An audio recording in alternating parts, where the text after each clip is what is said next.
اعوذ باللہ من الشیطان الرجیم بسم اللہ الرحمن الرحیم۔ حیا مینس شرم، پاکیزگی، عزت نفس اور اخلاقی شعور۔ حیا کی اہمیت میں آپ لوگوں کو اس ماڈل کے ذریعے سے بتانا چاہوں گی۔ اس ماڈل کو 3 پارٹ میں تقسیم کیا گیا ہے: بے حیائی کے ذرائع، سماج میں اثر اور حیا کا سولوشن۔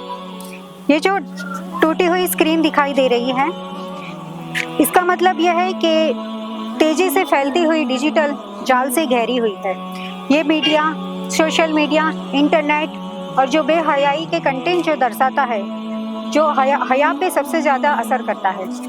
یہ نان اسلامک انوائرمنٹ جو بے پردگی، لباس اور فیشن کے ذرائع دکھائی دیتے ہیں، اس کو دکھانے کا مطلب یہ ہے کہ سماج جو لاپرواہ ہو گیا ہے اور غیر شرعی ماحول بھی بے حیائی کو پھیلانے میں اثر کرتا ہے۔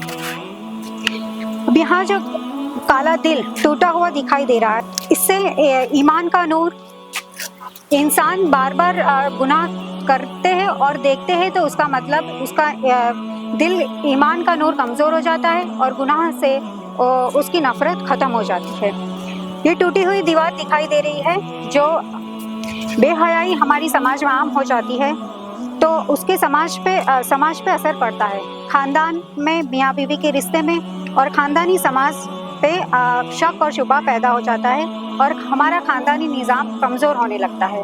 گناہوں کا عام ہونا، جب گناہوں کو نظر انداز کر کے بار بار کرتے ہیں اور سماج بھی اس کو سدھارنے کے بجائے ایک رسم و رواج کے نام پر کرتے جا رہے ہیں تو انسان سزا کا مستحق ہو جاتا ہے۔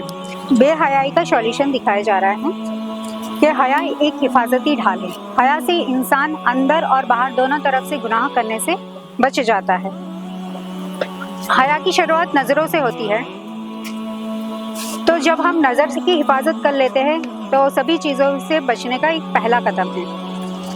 تقوی اور علم، جب انسان کے اندر تقوی آ جاتا ہے تو گناہ کرنے سے بچ جاتا ہے، اور علم مطلب قرآن اور حدیث انسان کو روشنی دیتا ہے۔ اور یہ جو لاسٹ ہے، جو ہمارا ہرا بھرا سماج دکھائی دے رہا ہے، جہاں حیا ہوتی ہے تو ہمارا سماج بھی ایک پاکیزگی اور سکون والا ہو جاتا ہے۔